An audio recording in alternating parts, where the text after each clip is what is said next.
The views and opinions of this broadcast do not reflect the views and opinions of Armed Media, New Productions and its affiliates. Enjoy the show.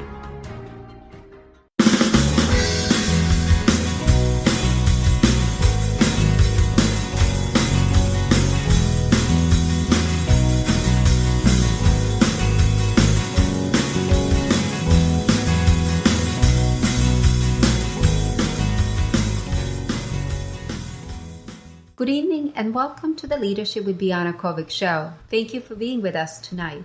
Our topic, leadership, focuses on leaders such as yourselves. We believe that leadership is a skill that can be learned through practice and awareness. Our very special guest tonight is Kathryn Martin.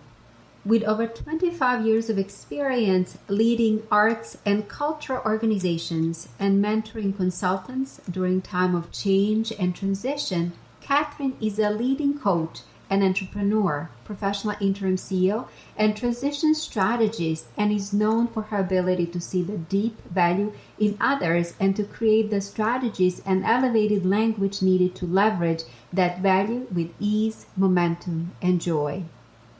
Kathryn integrates a unique hands-on consulting approach into intuitive transformational leadership coaching and creates the possibilities for breakthroughs and big shifts quickly. For some, that means launching a new business or catapulting and monetizing existing talents or making big decisions on what to do next with newfound ease and embodied action. In all cases, Kathryn helps clients find and speak the impact they are meant to achieve, and thus help makes the world a better place. Kathryn, good evening and welcome to the show. Thank you, Biana, and thank you for that wonderful introduction. I'm looking forward to our conversation. Kathryn, you are a leadership transition strategist, professional interim CEO, and a leadership coach. Can you tell us more about it?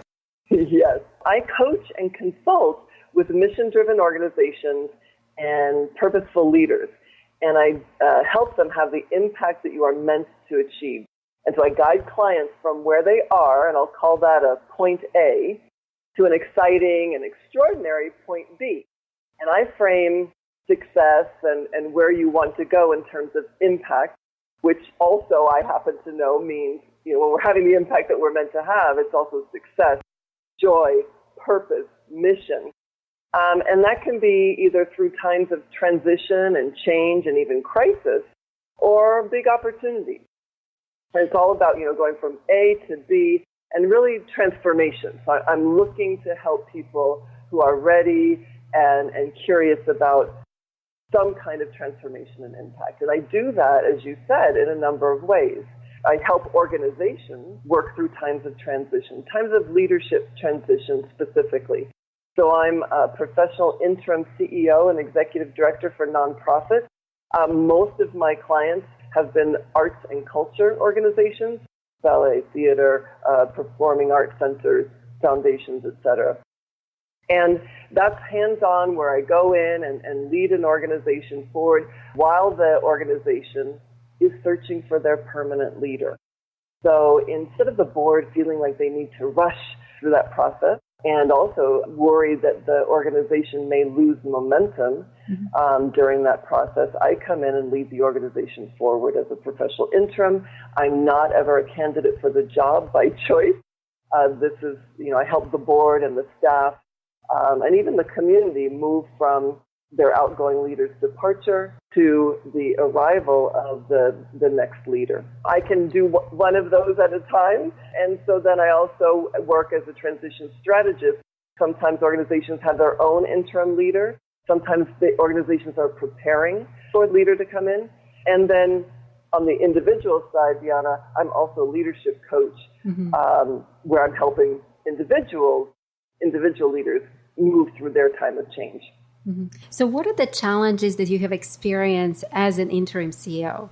So I've led 9 organizations almost consecutively over 12 years. And very different budget size, different parts of the country. And what I realized is that people have very low expectations for leadership transitions. Their beloved leader has left, They don't have their new one yet. And so what they ask for initially is, can you just help us run the day-to-day operations? Can you just make sure nothing bad happens? Mm-hmm. And really, when I come in, there's such an opportunity during a time of transition and change to increase momentum, increase revenue, increase stakeholder engagement, because the organization is at an exciting time. So I think the biggest challenge is overcoming very low expectations for times of change. How do you make transitions comfortable for staff that works for organization? Absolutely. So professional staff are, they bear the brunt of, or they can bear the brunt of leadership transitions. So, will I have a job? What's going to happen?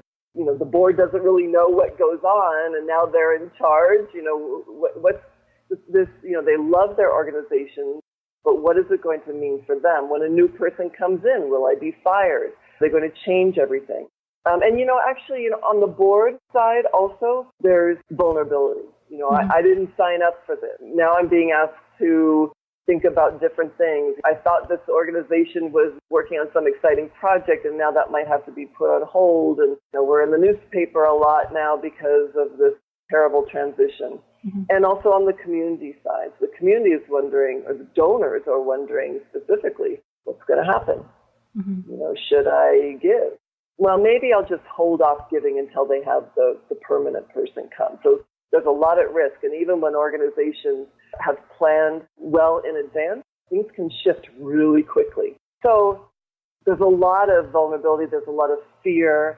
There's a lot of concern. Why I like working in this dynamic is because everyone is awake, right?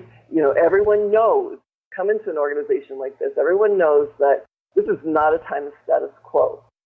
They might not know what it means, but everyone is open. So that creates the causes and conditions for me, or really any professional interim CEO, to come in and say, okay, let's do some things. And the things that I do really are reflecting the impact that they have and helping them articulate a goal, an exciting goal, momentum for the time of transition. And I do that in a number of ways. So the outcome is increased confidence, shoulders back, increased communication internally and externally. Everybody knows how they're going to be a part of this, almost like a campaign dynamic transition. Everybody knows how they are going to help move the organization forward. And really, we're preparing the organization for their permanent leader to arrive, or even when the search is launched, when those wonderful candidates that you want to attract, when they're Googling, they're seeing some very positive news. They're seeing, increased attendance or increased revenue or increased all sorts of things. So this kind of snowball of confidence and connection more than ever before to the mission of an organization is exhilarating. Some interim CEO positions could be a few months and some could be a lot longer, depending how long it takes to hire a permanent leader. Could you tell us a little bit more about it? Absolutely. So a professional interim is hired when the organization has an outgoing leader that has departed for one reason or another. Mm-hmm. And they have a gap between when their next person is identified, their full-time permanent person is identified and arrives.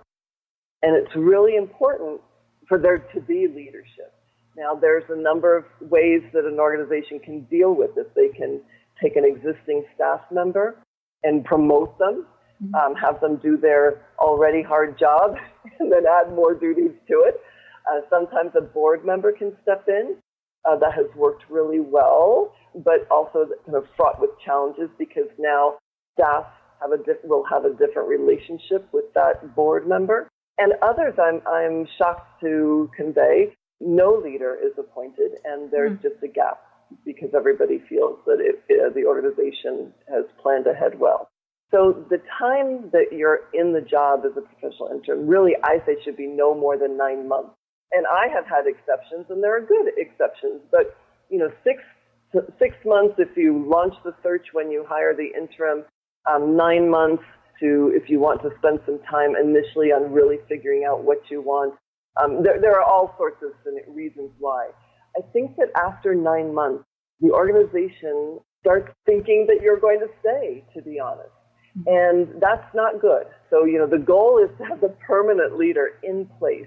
But the length of time just depends on how the search goes and whether they launch immediately or not. You mentioned that being an interim CEO is a very exciting time for the organization because everyone is so awake and willing to help and do the job. How do you ensure that initiatives and strategies that you put in place will continue when the permanent CEO is being hired? Yeah, that's a big question. And the answer is, well, we can't. We can't really guarantee that. But the way I approach leadership, actually, and interim management is that I'm helping the organization, the leaders within, reveal their strengths, reveal their impact, connect to their mission and vision, and work together well. So, before when I talked about that feeling of almost a campaign, so we're working towards a common goal, that creates momentum. If we're having these conversations before the search has begun, that's even better because the board can start creating their own vision, which will then be really helpful to a search committee to then say, okay, well, therefore, what's the kind of leader that we need to help us achieve our vision?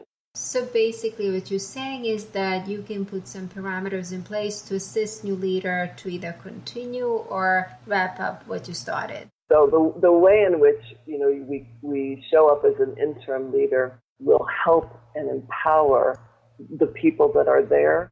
And that's not to say, Biana, when I go in, we create new systems and look at job roles and responsibilities. And again, make sure that everything is clarified and defined so that the staff can, really do their best work, especially if transition is percolating and the leader maybe isn't addressing some of the internal structures the staff is bumping up against.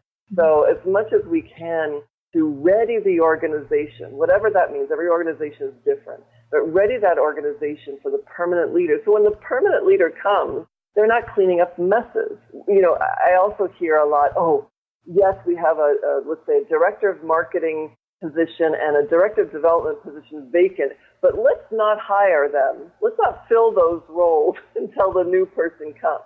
Now, in some organizations, maybe, I've never seen this, but maybe you can afford to have those positions vacant. But the fact is you can't. You need those income-generating positions. And also the fact is, most of the time, that the new leader in their first 90 days is not going to be wanting to have to focus on recruiting. They want to come in, have a team of some kind, and then add their value to the process and tweak it and change it. It really is, I think, the answer to your question. We're doing things that ready the organization, set them up, both mindset and, structures for the future. And I have to, 9 organizations and now more that I've helped with a leadership transition strategy, you have to stay out of the outcome. We can only do our best. Interesting. So you can do your best, but cannot really predict what the outcome is, correct? That's right. I do have to say, in my personal experience and some of the interim colleagues that I respect, the impact of our work does continue. And it's personalized, it's shifted as the organization grows. These moments of transition really are the moments that catapult the organization into their next chapter. We can't guarantee it, but really that is the intention, to transform and to set them up for success for many years. Sometimes board is hands-off, and obviously during transition times, they become more hands-on. How do you strike that balance between being completely hands-off and then getting too much into the business of an organization? Yeah, great question. So I find that in general, board members have chosen to give their time, talent, and treasure because they want to help. They want to make a difference. We, as leaders, have to help them know, have to find out also, how they can best contribute. If we don't, if they perceive that there's any kind of a void, human nature is they will jump in. So, or, I've had board members that think their job is to question and to have opinions about all sorts of things because that's the way meetings are set up. So I think leadership, the CEO, the executive director, really needs to make it clear what they are doing, they, the CEO and executive director, and where they need the board's help, and then help them help you. So, I like I said, I think that board members come to the table wanting to help, and in many cases, they may have not been a board member before, or certainly not for your organization. So early on, how can they contribute? And this is where, again, having that sense of momentum and common goal of impact that we're working towards, like a campaign mentality, can really, really, really be effective in recruiting board members. And then once they're there, knowing what we're all working together towards. Mm-hmm. So what you're saying is it pays off to invest in the board development as well. That's right. Mm-hmm. That's right. And when I'm brought into organizations, let's say to facilitate an annual retreat or summit, and the executive director wants me to help point the finger at the board members who aren't engaged and aren't raising money and are getting into staff's way and all those things. It's been interesting to me to know, to realize, to reveal that they actually, if I ask them, so what's the exciting thing that you all are working towards? The board members can't answer. So you can deal with best practices, and we can do a workshop on board governance and roles and responsibilities, and we can tell them what they should do, and nothing will change, and they will feel terrible. Instead, why don't we start with the impact that we're having in the community and the impact that we want to have in future years, and get everybody excited. I mean, Biana, I've led board summits where there are tears, because what they are doing really matters, and we have to help us do what we're meant to do. Mm-hmm. I'm talking, of course, my world is nonprofit, mission-driven organizations who have a 501c3, a responsibility to serve the community, impact. And so often as board members or as CEOs and executive directors, we don't continue to help the board be enrolled and engaged and know how to help. That's so important for board to be engaged. Yeah. It is. And like I said, I know of workshops where titled How to Enroll and Engage Your Board, and it's lots of stuff. As simplistic perhaps as what I'm saying, it works. Let's be working towards something that really matters. Think of when an organization is, building a concert hall or announcing a tour to China, and they need to raise money. It's so easy to visualize. Like, everybody understands. Everybody in the community even understands, right? It's a tangible project, and people get excited about it, and they know how they can help. So that's what I'm talking about. How can we create that when all we are doing as an organization is just, in quotes, just doing our mission? What if this year we're just, putting on concerts, serving the homeless, whatever it is? The negative, we can bring together towards a common goal and get everybody enrolled and engaged on the negative side too, right? There can be a crisis. Save our symphony. Good, that works too. But it's harder for organizations and the leaders within to really describe and get people excited about the impact. And beyond, it's interesting, it's hard because for those of us, any of us leaders and your audience listening, if you're working for an organization, for a nonprofit, where it's your passion, like you really believe in the mission of this organization. For many leaders, that awareness and that passion is second nature, and it's not spoken. You kind of just know it in your bones. And so we don't even have the language to describe the impact. We don't have the language to describe, why it matters so much, so deeply. We don't have the language to describe how it makes people feel. So this is what I'm talking about, and this is what I help organizations connect to so that they can do the work that they're needing to do. And not have the conversations be just about balancing your budget or increasing revenue. And most organizations function with that set of mentality. That's right.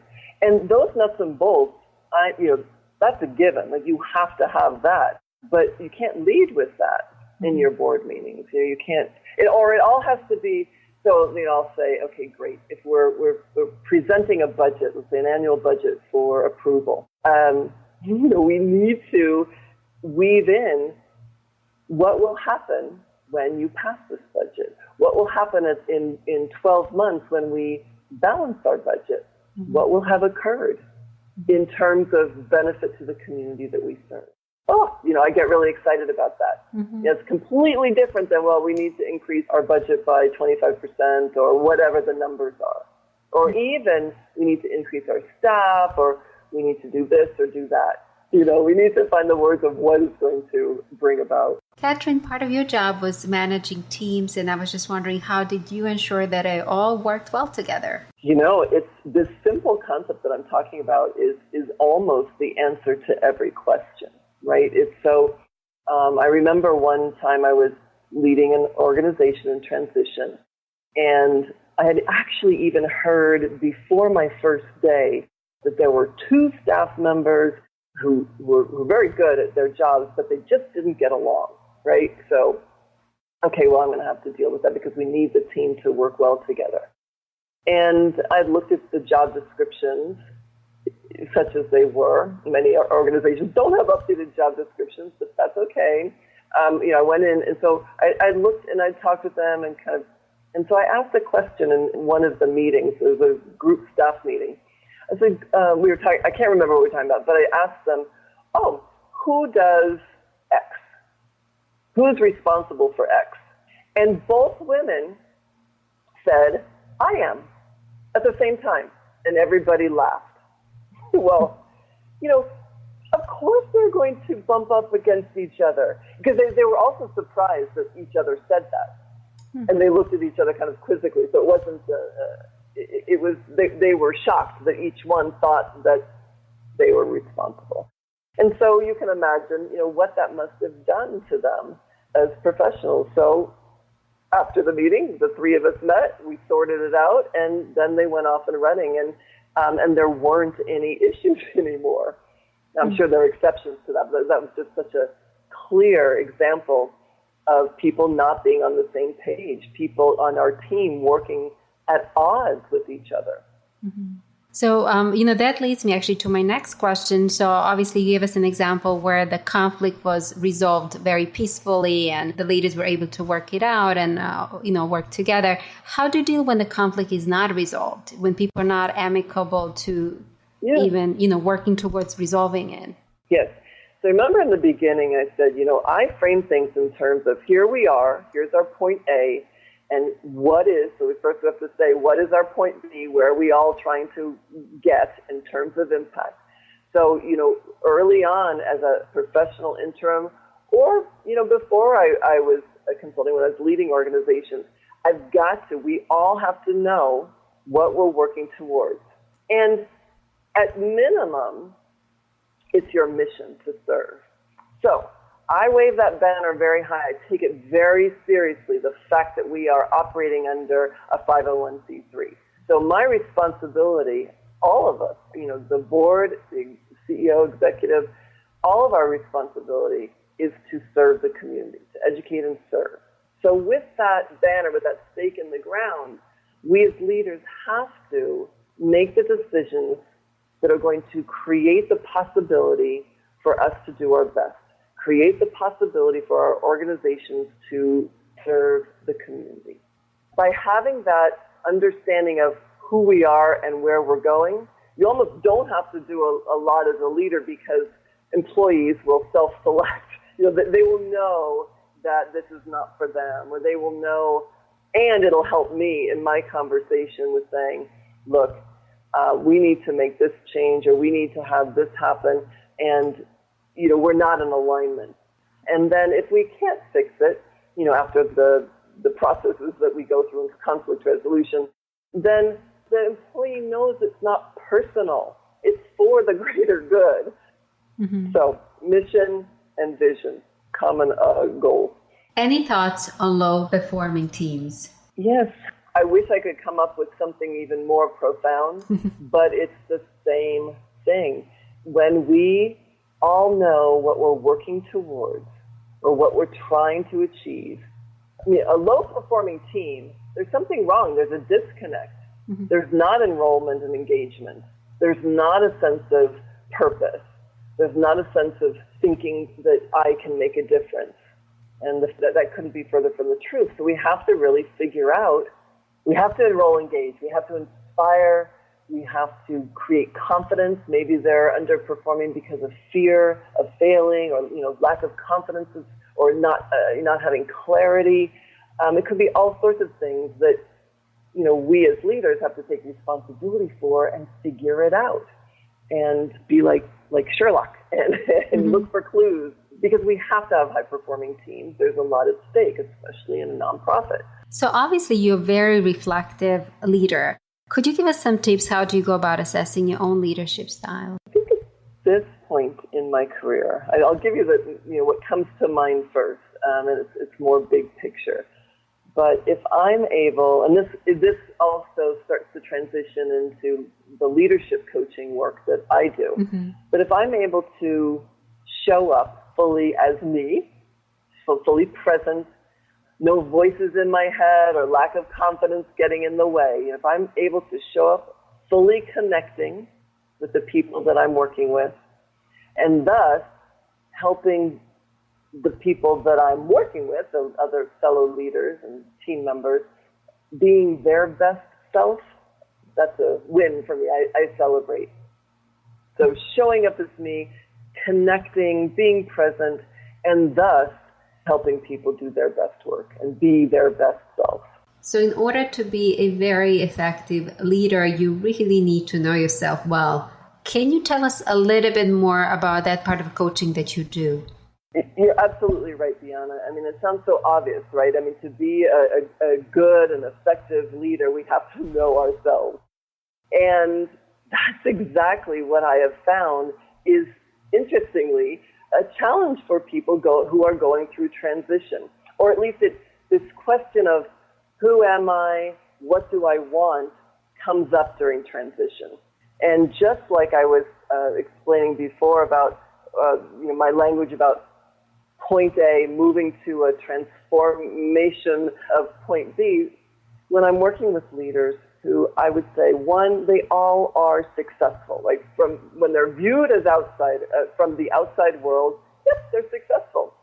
And yet they, for one reason or another, are either feeling the pulling to wanting more fulfillment, more recognition, more something. They're at some kind of a crossroads in transition. So again, it might be that they've initiated the crossroads, or that it's been done to them.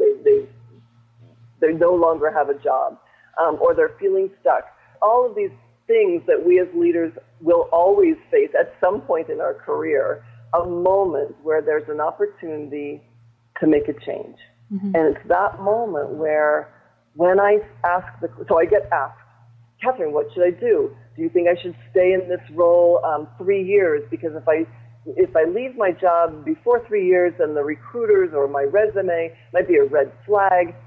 Should I change industries? All of the what should I do questions. My answer must always be, well, it depends.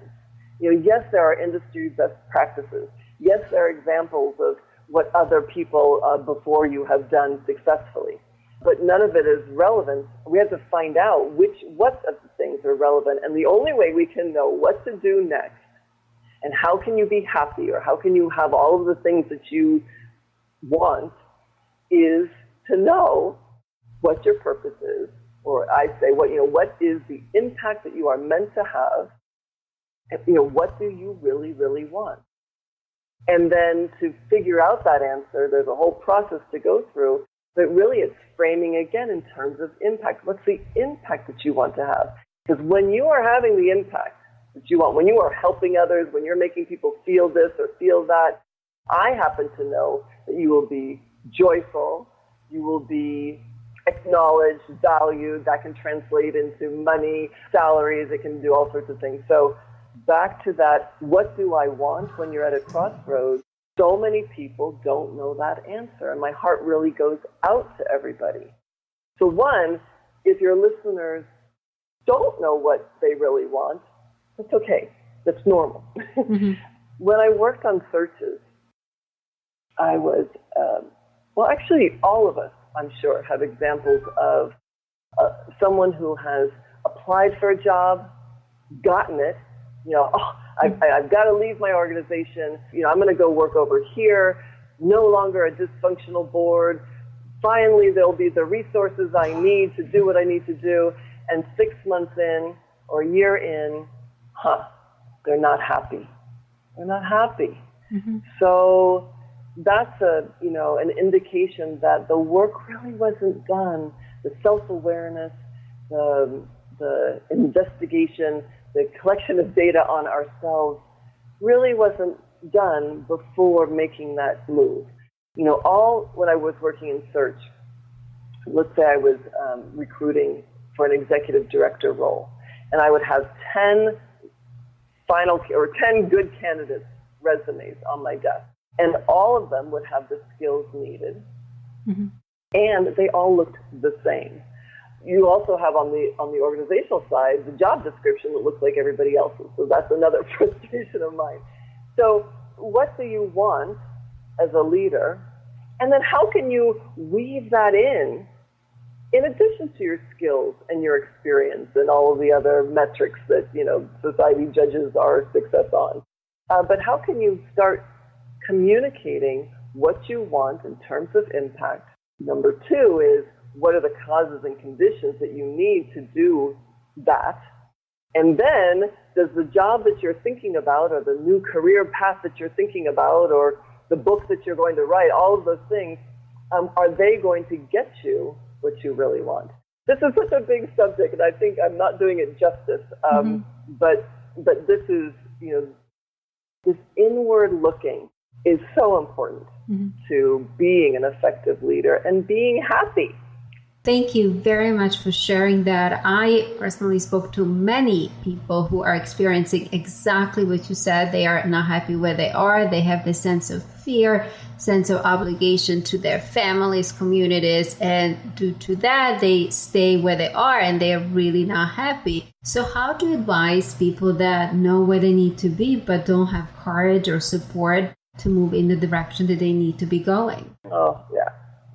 I get it. And, I was working 12 years as an employee, as a vice president of a national consulting firm, and very happy, and it's all good. But I started feeling a pulling, and I think it took me 2 years to launch my own business, to quit, to resign, and then launch my own business. It's scary, and the what ifs come into our head. What if I fail? What if I don't find another job? What if I move and I'm not happy? Or, all of the what ifs. So the way to work through that, and I get kind of stern when I say this, but really we are all here to make a difference. Mm-hmm. And we have to figure out, what that is. So we have to know the facts about ourselves. So when you do, and everybody, if everyone could just close their eyes and really think about this, when you show up, when you are at your best self, when you're rested, when you're confident, when you're firing on all pistons, when you just that that you're doing you, being creative, whatever it is, you're doing you. What happens? What happens to the people around you? How do they feel?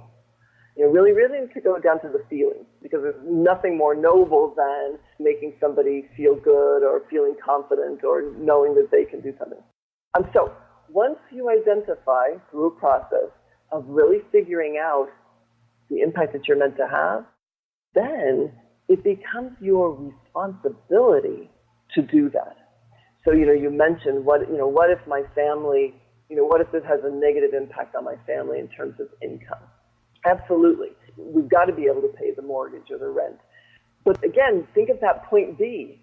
We have to know what our purpose is and then reverse engineer it to say, okay, well, how can I monetize that? How can I find the job where I will thrive and where I will be acknowledged for my value in dollars? So as mission-driven and purposeful leaders, we do have, it's very common and it's wonderful that we have a sense of responsibility and honor to lead the organizations that we lead. We know why that organization is so important. But I think that for some leaders, there comes a time, not all the leaders, but for many leaders, there comes a time when you say something like, what's my mission? What's my passion?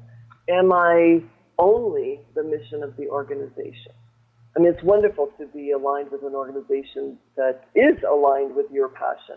I was talking with somebody who said, Kathryn, my purpose is all about classical music.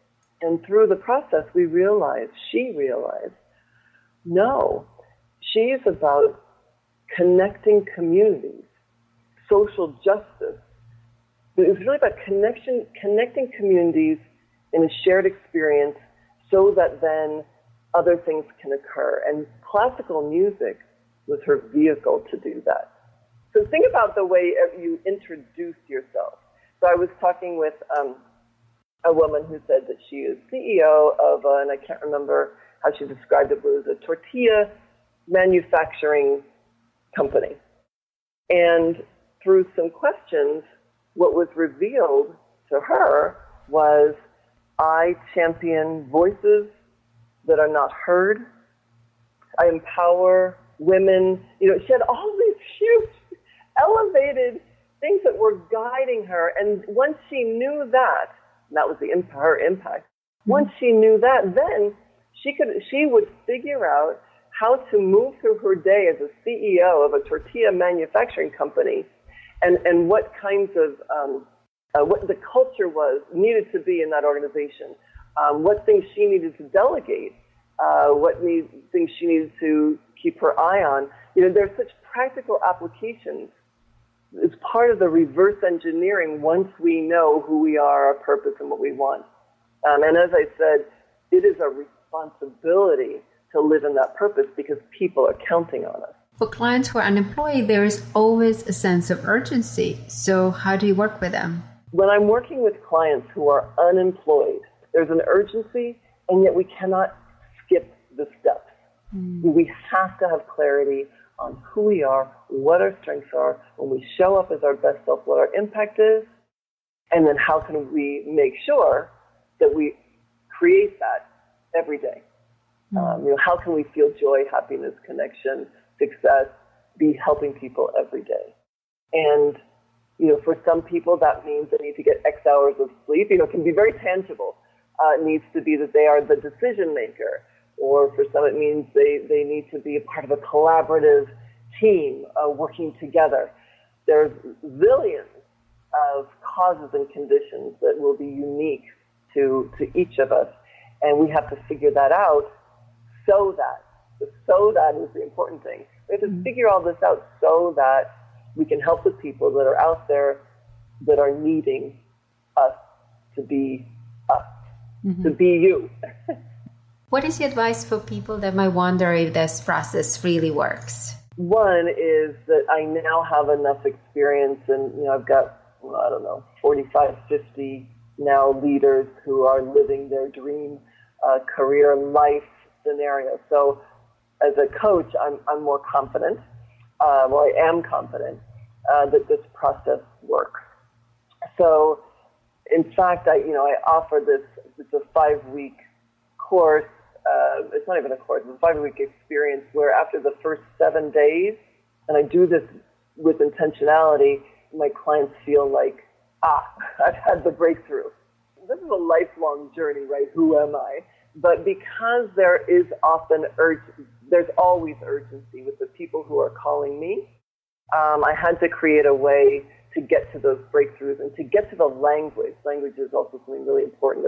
How can we, so we might know it, who we are, what we want, but now we've got to be able to speak it and amplify it in our job searches and in our interviews, etc.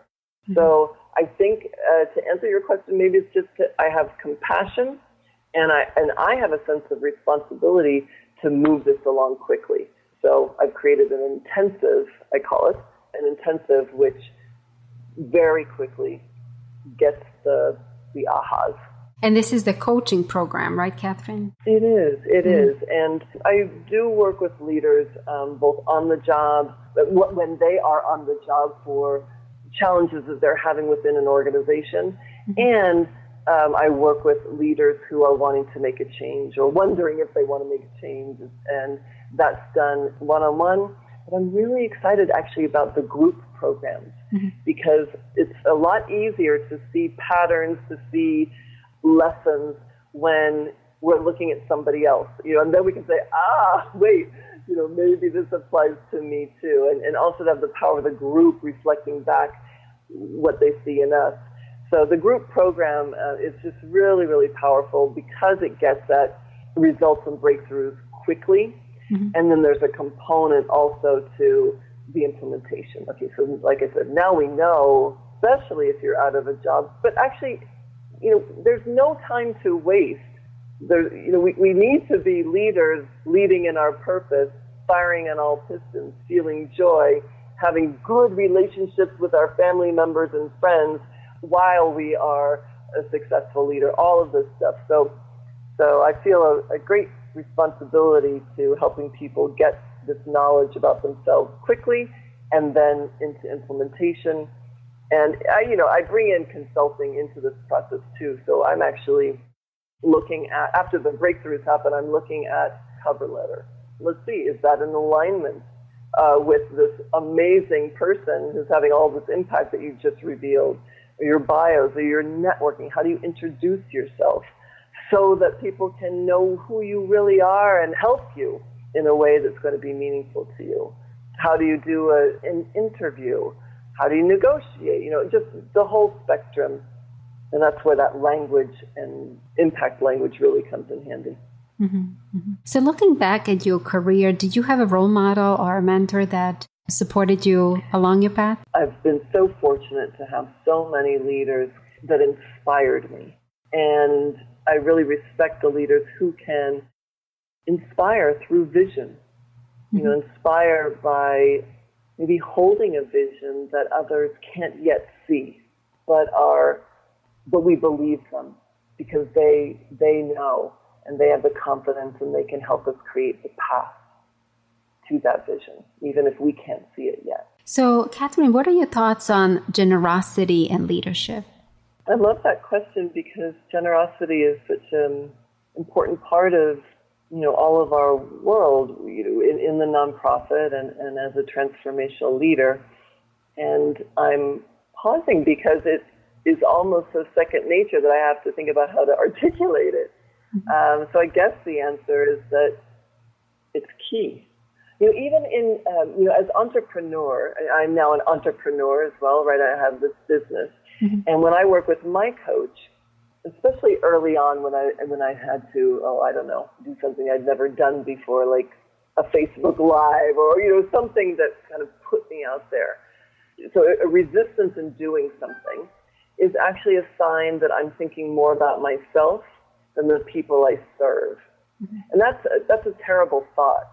So I think that your question about generosity is like, we want to be generous with our time. We want to be generous with our compassion. We want to be generous with our money. Generosity, for me, does two things. One, it focuses us on others. And two, it creates momentum. And momentum is really an important tool when we're on this journey of being strong, successful leaders. And in which way do you think that media affects the leadership style in your industry or any industry? I think in the arts and culture sector, and maybe nonprofits in general, but I think in general, as leaders, it's giving us the opportunity as leaders to show ourselves and not hide behind, press releases or, brochures or these structures. The social media component is challenging all of us to think about what is our voice as a leader, and maybe also even taking ourselves with a little grain of salt. Like we can't always be perfect, because with social media, the expectation is that what you see is what you get. Now, I know that's not always true, especially with social media, but I could probably answer your question a lot of different ways. But right now, what's coming up for me, it's a real opportunity for us as leaders to find and share our voice and having intentionality in that. What do we really want to say and to whom and why? And let's not waste everybody's time, but let's really think about the impact that we want to have and how we want to help others and what they need to hear from us. Are there any traits that leader needs to have to be successful? You know, in the context of this conversation, I'm really thinking a lot about how important it is to have self-knowledge, self-understanding, because we can get frustrated if we're not doing what we're meant to be doing. We can get frustrated with others. So I think that one of the traits is to really know ourselves, know our value, know our impact, and know when we're in a situation where that's not in alignment, and how to get out of that or get into something that is in alignment. So that self-awareness is a really important trait. I think also, leaders, it can be really difficult to be in a leadership role just because it can be lonely sometimes, lonely at the top, lonely when we're holding a vision. It can be frustrating when other people might not see the vision that we have, and that perhaps goes back to your question about traits. So instead of us getting frustrated when people aren't getting it, how can we understand and have compassion and look inward and say, okay, how can I better communicate? Because this vision that I'm holding is really exciting. So how can I enroll and engage others by shifting my perspective, by shifting my language, by shifting my strategies? So that ability to look inward so that we can lead others and enroll and engage others. So Kathryn, how do you evaluate your own success? Thank you. A great question. So for as long as I can remember, I think that I've been very aware of helping people move from a point A to a point B. And it's in knowing where we want to go that we can then answer the questions, how? How should I do that? What should I do next? And helping people move from point A to point B has expanded over my career and actually over my life. In the beginning it was in production and operations and backstage, literally helping have equipment moved and at the right time and the place on stage, or facilities, having them be equipped and what they need. So literally moving from things from point A to point B, and then that's expanded in all of my roles. And now I'm helping organizations and individuals move from their success, where you are right now, to something new. So with organizations, that's during a time of transition and they're moving to their permanent leader. And with individuals, it's moving into a next chapter of leadership, a next chapter of their life. And that really is a mission of mine, is, help people have the impact that you're meant to achieve. And when you do that, when my clients do that, when my friends do that, that's how I have impact in the world. So in that context of my own personal mission of helping people and organizations be their best selves, I suppose then I measure my success in, am I creating the causes and conditions that allow me to do that? So today, was I able to show up as my full, alive self? Was I able to connect authentically with the people and a person that needs my support? I always think about resistance, and resistance is a sign that I'm thinking, or that we are thinking more about ourselves than the people who need us.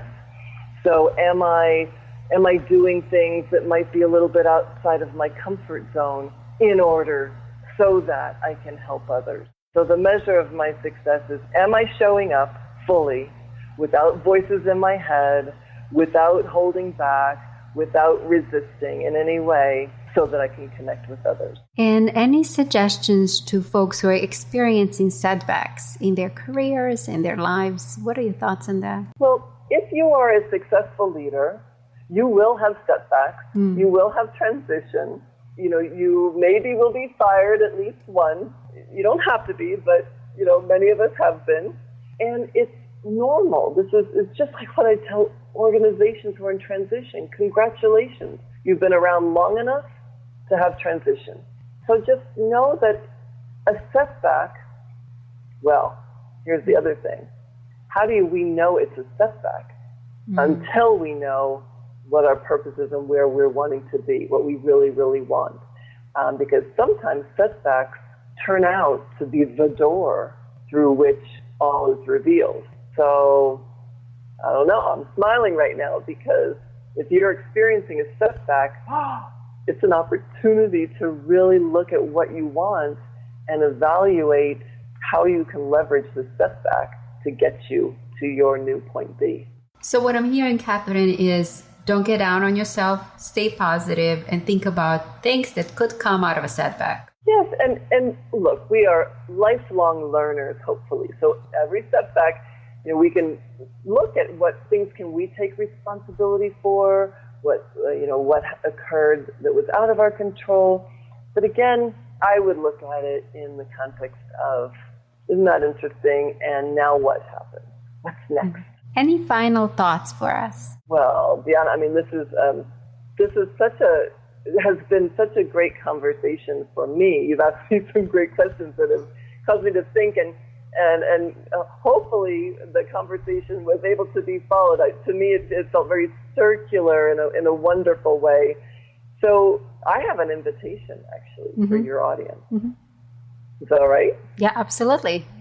Good.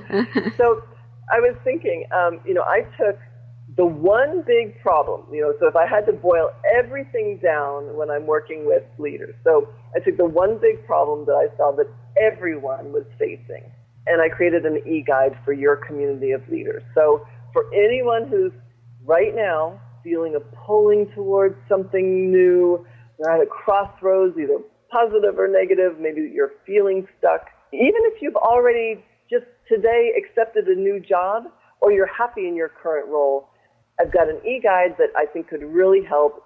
It'll help you answer some of these foundational questions that we've got to answer first about ourselves. So what do I want? Why? What's the impact that I was meant to have? And then how can I get it? And how can I lead this wonderful balanced life and have the ever elusive work-life balance? How can I have the salary that I want? All of these things that we've been talking about. So I've written an article. It's in an e-guide. It's downloadable. And your listeners can go to createyourdreamcareer.com. Okay. And sometimes I think, I wish I had called it Create Your Dream Career Life Everything, because we don't just talk about your work life. You're you are more than a job title. You are more than your work life. So yes, for this free e-guide, it's createyourdreamcareer.com. It's going to help you answer some foundational first before you go and write your cover letters and you do your networking and have your first 90 days on the job where you need to come in and tell everybody and inspire everybody about what you all will be working on together.